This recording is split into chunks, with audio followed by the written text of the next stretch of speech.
మనం కృతజ్ఞత చూపవలసిన వారందరికీ కూడా మన వైపు నుంచి కృతజ్ఞత అందాలి. అందులో నంబర్ 1లో దేవుడు ఉన్నాడు, నంబర్ 2లో మానవుడు ఉన్నాడు. విద్య నేర్పిన గురువు దగ్గర నుండి, భక్తి నేర్పిన ఆత్మీయ నాయకుడి దగ్గర నుండి, జన్మనిచ్చిన తల్లిదండ్రుల దగ్గర నుండి, ఏమయ్యా ప్రాణమిచ్చి రక్షణనిచ్చిన యేసయ్య దగ్గర నుండి, అంత్యదినములలో మనుషులు ఇలా దరిద్ర కొట్టు స్థితికి దిగజారుతారు. ఎలా? కృతజ్ఞత లేనివారు. మనం అలాగ ఉండొద్దు అనే తీర్మానం మనకు ఉండాలి. నేనైతే అలా ఉండొద్దు నాయన, నా ఊపిరి ఉన్నంత వరకు, నా ప్రాణం నువ్వు తీసుకునేంత వరకు, లేదా నీ రాకడొచ్చి నేను ఎత్తబడేంత వరకు కూడా నా గుండె కృతజ్ఞతతో నిండిన గుండెగా ఉండేటట్టు సాయం చేయయ్యా అని ప్రార్థన చేయాలి. స్తోత్రం చెప్పండి. 2 చేతులు గట్టిగా చెప్పాలి. అంత నీరసంగా చెబితేట. బైబిల్ గ్రంథంలో ఒక వచనాన్ని అపోస్తలుడైన పౌలు తిమోతికి రాసినటువంటి మొదటి పత్రిక తీసుకోండి. అపోస్తలుడైన పౌలు తిమోతికి రాసిన మొదటి పత్రిక 1వ అధ్యాయం 12వ వచనం నుంచి నేనే చదువుతున్నాను, చిత్తగించండి. తిమోతికి రాసినటువంటి పత్రిక 1వ అధ్యాయము 12 నుంచి నేను చదువుతాను. పూర్వము దూషకుడను హింసకుడను హానికరుడనైన నన్ను తన పరిచర్యకు నియమించి నమ్మకమైన వానిగా ఎంచినందుకు నన్ను బలపరిచిన మన ప్రభు అయిన క్రీస్తు యేసుకు కృతజ్ఞుడనై ఉన్నాను. తెలియక అవిశ్వాసం వలన చేసి తిని గనుక కనికరింపబడి తిని, మరియు మన ప్రభు యొక్క కృపయు క్రీస్తు యేసునందున్న విశ్వాసమును ప్రేమయు అత్యధికముగా విస్తరించెను. పాపులను రక్షించుటకు క్రీస్తు యేసు లోకమునకు వచ్చినను వాక్యము నమ్మదగినదియు పూర్ణాంగీకారమునకు యోగ్యమైనదియునై ఉన్నది. అట్టి వారిలో నేను ప్రధానుడను. అయినను, జాగ్రత్తగా వినండి, అయినను నిత్య జీవము నిమిత్తము తనను విశ్వసింపబోవు వారికి నేను మాదిరిగా ఉండులాగున యేసుక్రీస్తు తన పూర్ణమైన దీర్ఘశాంతమును ఆ ప్రధాన పాపినైన నాయందు కనుపరచునట్లు నేను కనికరింపబడి తిని. చిన్న మాట ప్రార్థన చేసుకుందాం. తర్వాత ఒక స్తోత్ర వచనం ఉంది, అది కూడా చదువుతాను. 17 సకల యుగములలో రాజయుండి అక్షయుడును అదృశ్యుడునగు అద్వితీయ దేవునికి ఘనతయు మహిమయు యుగయుగములు కలుగునుగాక. ఆమేన్. ప్రార్థన. ప్రేమ కలిగిన మా మహాపరిశుద్ధ తండ్రి, ఘనుడవగు దేవానికి స్తోత్రములయ్యా, వందనాలు, కృతజ్ఞతలు ప్రభువా. నీ దయాపూర్వక సంకల్పాన్ని బట్టి శుభవేళ మమ్మల్ని అందరినీ సమకూర్చావు. ఆన్లైన్ ద్వారా అనేక మందిని సమకూర్చావు, ఇక్కడ కూడా అనేకుల్ని సమకూర్చావు. బిడ్డలందరినీ బట్టి నీకు స్తోత్రము. నేను వెళ్ళిన కార్యం సఫలం చేసి సకాలమున మళ్ళీ ఇల్లు చేరేటట్టు క్షేమాన్ని ఇచ్చావు. నీకు ప్రత్యేకంగా వందనాలు తండ్రి, స్తోత్రాలు. నీ వాక్యమును విననై మేము ఆకలిగొని ఉండగా దయతో మాతో మాట్లాడండి. ఉపదేశాన్ని అడ్డగింపజూసే సైతాను, దురాత్మ, దయ్యపు అంధకార శక్తుల ప్రభావం యేసు నామములో బంధిస్తున్నాం. పూర్తిగా మీరే అధ్యక్ష స్థానమందుండి మీ బలహీన దాసుని మరుగు చేసి మీ వాక్యమును పంపి మమ్మల్నందరినీ బలపరిచి ప్రోత్సహించి ఆశీర్వదించమని యేసు ప్రశస్త నామమున ప్రార్థించి విశ్వాసమును బట్టి స్వతంత్రించుకుంటున్నాం తండ్రి. ఆమేన్, ఆమేన్, ఆమేన్. ప్రభునందు ప్రియులారా, చదువుకున్నటువంటి వాక్య భాగంలో తిమోతి అనేటువంటి తన ఆత్మీయ కుమారునికి తన సంగతులు, చాలా సంగతులు చెప్పుకున్నాడు ఈ పత్రిక ద్వారా. 2 పత్రికలలో తన పర్సనల్స్ చెప్పాడు. అలాగే ఒక సేవకుడు, దేవుని కొరకు బ్రతకాలనుకున్న వ్యక్తి, ఒక శిష్యుడు అనేవాడు ఎలా బ్రతకాలి, ఏ విధమైన హద్దుల్లో ప్రయాణం చేయాలి అనే మొదలైన అనేక సంగతులు పౌలు మహనీయుడు బోధించడం జరిగింది. అందులో ఇప్పుడు మనం చదివినటువంటి వాక్య భాగం ఆయన ఏం చెప్పాడంటే, తన గతాన్ని చెప్పాడు, తన ప్రస్తుతాన్ని చెప్పాడు, తన భవిష్యత్తును కూడా ఇందాక మనం చదివిన దానిలో మాట్లాడాడు. 3 కాలాలకు సంబంధించినటువంటి సంగతులను ఆయన అక్కడ బోధించాడు. 12వ వచనం నుంచి 17వ వచనం వరకు మనం చదివితే 3 కాలాలను కూర్చున్నటువంటి స్పర్శ తను కలిగి ఉన్నట్టు పౌలు తెలియజేస్తున్నాడు. 3 కాలాలంటే మొదటిది పూర్వము అన్నాడు. పూర్వము దూషకుడను హింసకుడను హానికరుడనైన నన్ను తన పరిచర్యకు నియమించి నమ్మకమైన వానిగా ఎంచినందుకు నన్ను బలపరిచిన మన ప్రభు అయిన క్రీస్తు యేసునకు కృతజ్ఞుడనై ఉన్నాను. తెలియక అవిశ్వాసం వల్ల చేసి తిని కనుక కనికరింపబడి తిని అన్నాడు. రైట్. కొద్ది మాటలు అందిస్తాను, జాగ్రత్తగా వినండి. ప్రతి శిష్యుడు, దేవుని వెంబడించడానికి ఇష్టపడిన ప్రతి విశ్వాసి, శిష్యుడు, భక్తుడు, సేవకుడు, సేవకురాలు అందరూ కూడా, దేవుని యందు విశ్వాసం ఉంచిన వారందరూ కూడా ఎరిగి ఉండవలసిన సంగతుల్లో ఇది కూడా ఒక కీలకమైనది. పౌలు త్రికాల జ్ఞానాన్ని కలిగి ఉన్నాడు, త్రికాల స్పర్శను కలిగి ఉన్నాడు. తన గతమేంటో పౌలు ఎరుగున్నాడు, తన ప్రస్తుతం ఏంటో పౌలు ఎరుగున్నాడు, తన భవిష్యత్ ఏంటో కూడా పౌలు ఎరుగున్నాడు. గతం అయిపోయింది. పూర్వం నేను అలా ఉన్నాను, దేవుడు దర్శించాడు, నన్ను విడిపించాడు. పూర్వము నేను దూషకుడను, హింసకుడను, హానికరుడను, ప్రమాదకరమైన వాడిని, మంచివాడిని కాదు నేను. పూర్వము నా పరిస్థితి అలా ఉంది, తెలియదు నాకు ఈయనే నిజదేవుడని, ఇదే సత్యమార్గమని నాకు తెలియదు. ధర్మశాస్త్రాన్ని బట్టి పరిసయ సంతతికి చెందిన వాడినై పరిసయ క్రమంలో ఎదిగి నేను మూర్ఖుడిగా ప్రవర్తించాను. అప్పుడు దూషించాను, హింసించాను, చాలామంది ప్రాణాలు తీయటానికి కూడా నేను వెనకాడలేదు. నరహంతకుడు కూడా ఆయన, హత్యలు కూడా చేశాడు. దేవుని ఎరిగినటువంటి వాళ్ళని, నమ్మిన వాళ్ళని హత్య చేయుటయను పని మానలేదట. చూడు ఒకసారి అపోస్తల కార్యములు ఒకసారి తీసుకోండి.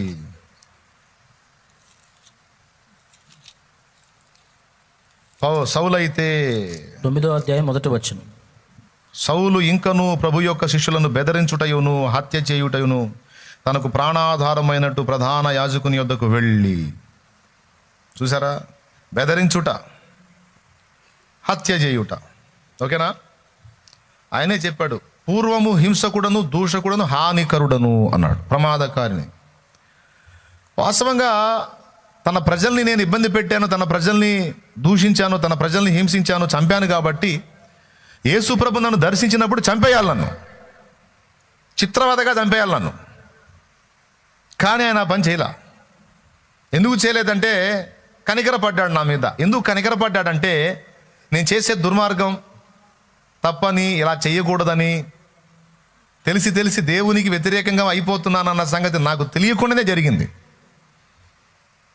ఎందుకంటే నాకు తెలియదు, అది అవిశ్వాసిని కదా, నాకు తెలియక అలాగా విశ్వాసులను హింస పెట్టాను. అర్థం చేసుకున్నాడు ఆయన. వాస్తవంగా నన్ను లేపేయాలి, చిత్రవద చేసి చంపాలి. ఎందుకంటే ఆయన ప్రియమైన బిడ్డలు, ఆయన సంఘాన్ని హింసించాను, ఆయన పిల్లల్ని చంపాను, నన్ను కూడా చంపేయాలి దేవుడు. కానీ చంపలా, కనికరపడ్డాడు, జాలిపడ్డాడు, పోన్లే అనుకుని నన్ను దర్శించి ఏరి పారేయాల్సిన నన్ను ఆయన పనిలో పెట్టాడు, ఆయన పరిచర్యకు పిలిచాడు. ఏ సంఘానికి హింసకరుడుగా ఉన్నానో, హానికరుడుగా ఉన్నానో, దూషకుడుగా ఉన్నానో, అదే సంఘమునకు నేర్పరి అయిన శిల్పకారుని వలె పునాది వేయడానికి నన్ను నిలబెట్టాడు ఆయన. ఏం చేయాలి నేను? చచ్చిపోవాల్సిన వాడిని తీసుకొచ్చి పరిచర్యలో పెట్టాడు, నన్ను దర్శించాడు, నా మనోనేత్రాలు వెలిగించాడు. ఎందుకు ఇలా చేశాడంటే కనికరపడ్డాడు. ఎంత మంచి హృదయం ఆయనది, కనుక ఆయనకు కృతజ్ఞతాస్తుతులు అని కృతజ్ఞత చెప్పాడు. మనం ఎరిగి ఉండవలసిన గతకాలపు స్పృహ, ఏ పరిస్థితుల్లోంచి దేవుడు మనల్ని బయటికి తీసుకొచ్చాడో, ఎలాంటి అనుభవాల్లోంచి బయటికి తీసుకొచ్చాడో, ఎంత దరిద్రగొట్టు జీవితాన్ని మార్చి మనకి ఈ కృపనిచ్చాడో, ఆ స్పృహ ఎప్పుడూ మనం మర్చిపోకూడదు. అర్థమైందా? ఇప్పుడు నువ్వు పరిశుద్ధుడివే, ఇప్పుడు నువ్వు అన్ని క్రమంగానే బ్రతుకుతున్నావు, కానీ నీ గతం ఎంత చండాలం. ఆ చండాలం నుంచి తీసుకొచ్చాడు కదా, ఆయన రక్తంతో కడిగి పరిశుద్ధపరిచి చంపి పడేయాల్సిన నిన్ను బ్రతుకనిచ్చి ఆయన రెక్కల కిందికి చేర్చుకొని అనేకులకు ఆశీర్వాద కారణంగా నిన్ను చేయాలని కోరుకుంటున్నాడు కదా. సో ఇక్కడ గతాన్ని దలుచుకొని దేవునికి ఏం చెప్తున్నాడు? కృతజ్ఞతలు చెప్తున్నాడు. చూడండి, పూర్వము దూషకుడను, హింసకుడను, హానికరుడనైన నన్ను తన పరిచర్యకు నియమించి నమ్మకమైన వానిగా ఎంచినందుకు నన్ను బలపరిచిన మన ప్రభు అయిన క్రీస్తు యేసునకు కృతజ్ఞుడనై ఉన్నాను. కృతజ్ఞత అనేది ఎప్పుడు వచ్చిందంటే మనం గతాన్ని మర్చిపోయినప్పుడు రాదు. గతం మన గుండెల్లో జ్ఞాపకం ఉన్నంత వరకు దేవుడు మనకు చేసిన ప్రతి మేలుకి కృతజ్ఞతలు చెప్పటం, కన్నీళ్లతో దేవుని మహింపరచడమే జరిగింది. ఒకప్పుడు కట్టుకునే దానికి సరైన వస్త్రం లేదు, ఇప్పుడు దేవుడు నూతన వస్త్రాలు ఇచ్చి కట్టుకోరా అని ఇస్తున్నప్పుడు ఆ వస్త్రం చూడగానే ఏడుపు వస్తుంది. ఆ వస్త్రం చూడగానే ఏడుపు వస్తుందండి. ఎందుకంటే ఒకప్పుడు ఇంత విలువైన వస్త్రం నా ఒంటి మీద లేదు, కానీ ఈరోజు నా ఒంటి మీదకి వచ్చిందంటే నీ దయా ప్రభువా, నీకు స్తోత్రం అని కృతజ్ఞతలు చెప్పాలి, కన్నీళ్లతో దేవుని మహింపరచాలి అనిపిస్తుంది. నాకు నూతన వస్త్రాలు దేవుడు ఇచ్చిన ప్రతిసారి కూడా అవి చేత ఎత్తుపట్టి, నాకు ఎన్నిసార్లు అయితే దేవుడు వస్త్రాలు ఇచ్చాడు అన్నిసార్లు కూడా నేను కృతజ్ఞత చెప్పకుండా వస్త్రం ధరించలా, దేవునికి థ్యాంక్స్ చెప్పకుండా. ఎందుకు? కష్టకాలంలో, కరువు కాలంలో, లేమి దరిద్రతలో ఉన్న కాలంలో సెకండ్ హ్యాండ్ బట్టలు కూడా డబ్బులు ఇచ్చి కొనుక్కొని వేసుకునే పరిస్థితి నాది. సెకండ్ హ్యాండ్ బట్టలు 70 రూపాయలు ప్యాంటు, 40 రూపాయలు షర్టు. అలాంటి దారుణమైన పరిస్థితి. ఈరోజు నూతనమైన వస్త్రం నా ఒంటి మీదకి వచ్చిందంటే ఆయన కృప. సో కట్టుకునే వస్త్రం దగ్గర నుంచి తినే ఆహారం దాకా, తినే ఆహారం, కమ్మనైన ఆహారం నీ ముందు ప్లేట్లో ఉంది అంటే దాన్ని ఆస్వాదించటమేమో కానీ కృతజ్ఞత దేవా. కడుపు నిండా పట్టెడు అన్నం దొరికితే చాలు, పచ్చడైనా దొరికితే చాలు అనుకున్న పరిస్థితులను దాటించి ఎంతోమంది తినలేని ఆహారాన్ని తీసుకొచ్చి నా ముందు పెట్టి, తినురా అని నా కడుపు నింపటానికి రుచైన భోజ్యాలు నాకు సిద్ధపరిచావా ప్రభు. ఇది నీ కృప కదా, ఇది నీ కనికరం కదా. ఇదంతా ఎప్పుడు, ప్రతిదానికి కృతజ్ఞత ఎప్పుడు వచ్చిందో తెలుసా? ఎలాంటి అనుభవాల్లో గుండా మనం వచ్చామో, ఎలాంటి పరిస్థితుల్ని దాటుకొని వచ్చామో, దేవుడు ఏ స్థితి నుంచి ఏ స్థితికి తీసుకొచ్చాడో ఆ స్పృహ, ఆ స్పర్శ మనకి ఉన్నంత వరకు బిడ్డలారా, ప్రతి దాన్ని బట్టి దేవునికి మామూలు కృతజ్ఞత కాదు, కన్నీళ్లతోనే స్తుతి చెప్పగలుగుతాం. అది కూడా హార్ట్ఫుల్గా, పూర్ణాత్మతో అంటారే అలా చెప్పగలం. Praise the Lord. పెద్దగా చెప్దాం. సో త్రికాల జ్ఞానం, 3 కాలాలను కూర్చున్నటువంటి జ్ఞానం లేక స్పర్శ మనం కలిగి ఉండాలి. మొట్టమొదటిది గతం. అది గుర్తుపెట్టుకున్నంత వరకు మనకి గర్వం రాదు, అహంకారం రాదు, విచ్చలవిడితనం రాదు, గుండెల్లో భయం వస్తుంది. అమ్మో, నేను ఎక్కడ నా తండ్రిని బాధ పెడతానో, ఎక్కడో పిచ్చోడిని అయిపోయేవాడిని, పిచ్చిదాన్ని అయిపోయేదాన్ని, చచ్చి ఊరుకునేవాడిని, నన్ను తీసుకొచ్చి నా తండ్రి ఇంత కృపనిచ్చాడు. అమ్మో, ఆయనకి దుఃఖం కలిగించకూడదు, ఆయనకి సంతోషం కలిగేటట్టు నేను నడుచుకుంటే నా తండ్రి నన్ను ఇంకా ఆశీర్వదిస్తాడు. నేను ఆయన ఇచ్చిందే ఎక్కువ నాకు, ఇందును బట్టే దేవునికి స్తోత్రం అని కృతజ్ఞతలు. ఎందుకు ఈ విషయాన్ని మీతో పంచుకున్నానంటే, అంత్య దినముల యొక్క లక్షణములలో ఒకటి, జనులలో ఒక దుర్లక్షణము బయలుదేరిద్దట. అదేమిటంటే కృతజ్ఞత లేమి. ఇదే మాట తిమోతికే రాశాడు. మళ్ళీ తిమోతికి రాసిన జస్ట్ 2వ పత్రిక 3వ అధ్యాయంలో మీరు చూస్తే, అంత్య దినములలో అపాయకరమైన కాలములు వచ్చునని తెలుసుకొనుము తిమోతి. ఎలాగనగా మనుషులు స్వార్థప్రియులు, ధనాపేక్షులు, బింకములాడు, అబద్ధాలు చెప్పేవాళ్ళు, అహంకారులు, గర్వం, దూషకులు, తల్లిదండ్రులకు అవిధేయులు, కృతజ్ఞత లేనివారు. అద్దుగు కృతజ్ఞత లేనివారు. ఏరు దాటిన దాకా ఓడమల్లన్న గారు ఏరు దాటిన దాకా మరి ఓడ మీద వెళ్ళాలి కదా, అవసరం కదా. అందుకని ఏమండి ఓడమల్లన్న గారు అంటారంట. ఏరు దాటి అవతలొడ్డుకు చేరినాక పోరా బోడి మల్లన్న అంటారు.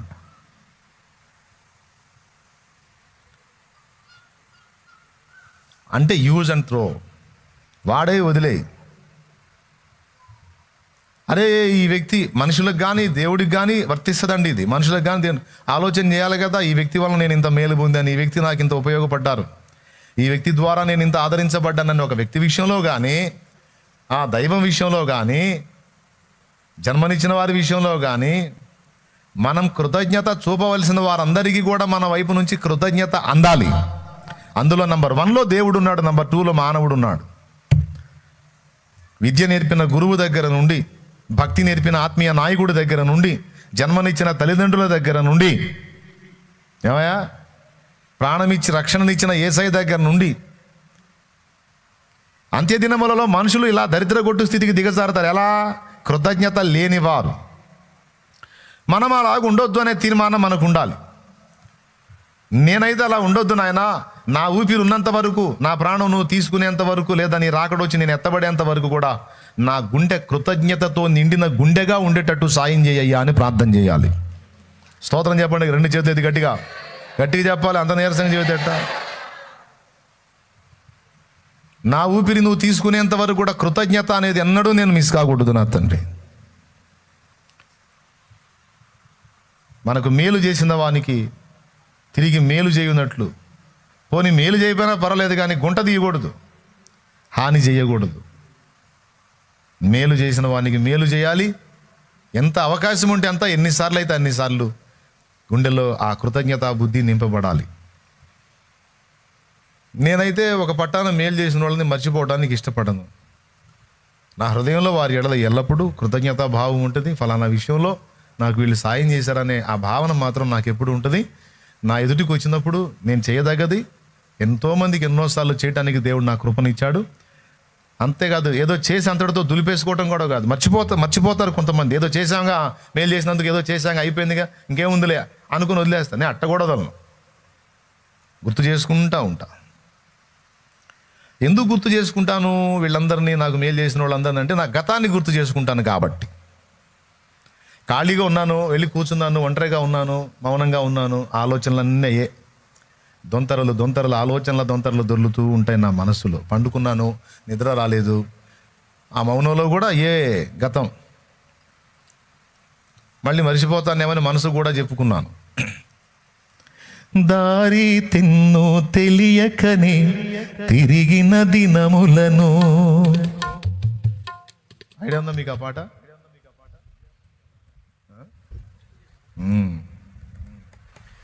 ఎవరు లేని నిశీధిలోనా యేసు ప్రేమ కలయికను, ఎవరు లేని నిశీధిలోనా యేసు ప్రేమ కలయికను.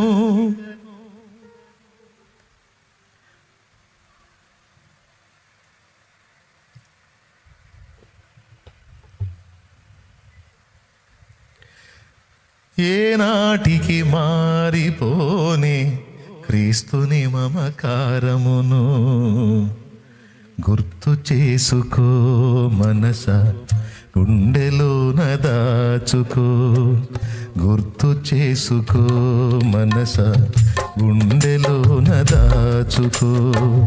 గతకాలపు జీవితమున యేసయ్య కార్యాలు, గతకాలపు జీవితమున యేసయ్య కార్యాలు గుర్తు చేసుకో మనస గుండెలోన దాచుకో.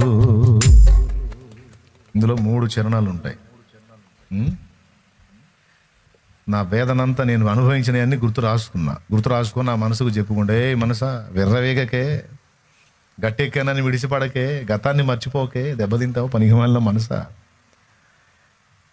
గుర్తు చేసుకో మనస గుండెలోన దాచుకో, గతకాలపు జీవితమున యేసయ్య కార్యాలు గుర్తు చేసుకో మనస. చాలా సంతోషిస్తాడు అలాంటి హృదయం మనం కలిగి ఉంటే. కృతజ్ఞతాహీనులు బ్రతికేంటో తెలుసా? ఖచ్చితంగా ఒకనాటి కూలిపోతారు. కృతజ్ఞతాహీనుల గతి ఏంటంటే ఒకనాటికి ఊహించని రీతిలో కూలిపోతారండి. కొంతమందిని చూశాను, డిఫరెంట్ సైకాలజీలు చూశాను నేను మనుషుల్లో.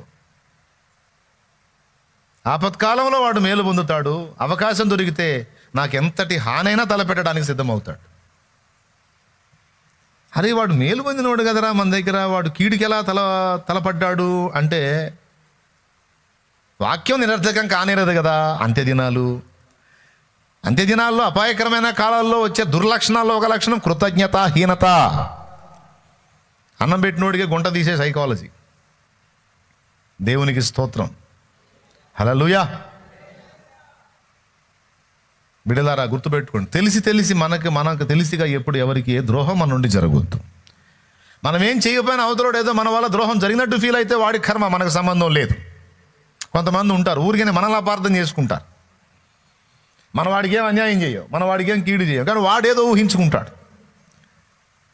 వాడి పొరపాట్ల వల్ల, వాడి వైఫల్యాల వల్ల వాడేదో డ్యామేజ్ అవుతాడు, కానీ వాడు మన మీద ఏడుస్తుంటాడు. కానీ వాడు డ్యామేజ్ అవడానికి మనకు సంబంధం లేదు. మేలే చేశాం కానీ కీడు చేయాలి, కానీ కీడు చేశామని వాడు ఫీల్ అవుతున్నాడు, అపార్థానికి గురయ్యాడు. డోంట్ వరీ, మనకు సంబంధం, ప్రాబ్లం లేదు. ఎందుకంటే సంబంధం లేదు కాబట్టి సమస్య లేదు. కానీ తెలిసి మనం ద్రోహం తలపెట్టొద్దు. పట్టుకుంటాడు, పైన కేసు రాస్తాడు. తినింటి వాసాలు లెక్క పెట్టడం, అన్నం పెట్టిన చేతిని నరకడానికి ప్రయత్నించడం అనే దుర్మార్గం అనేది ఎన్నడూ మన హృదయాల్లో ఉండొద్దు.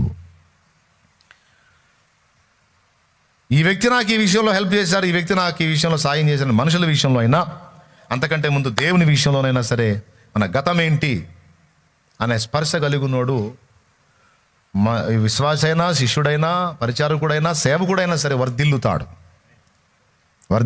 కృతజ్ఞతా బుద్ధి కలిగినోడు వర్ధిల్లుతాడు, ఆశీర్వదించబడతాడు, అనేకులకు దీవెనగా మారతాడు. ఆ బుద్ధి లేనోడు మేలుబంది కూడా గుంటలు తవ్వుతున్నాడు, మేలుబంది కూడా స్నేక్ కానీ రంధ్రాలు వెతికినట్టు వెతుకుతున్నాడు, వాడు శపించబడతాడు, శాపగ్రస్తుడు అవుతాడు.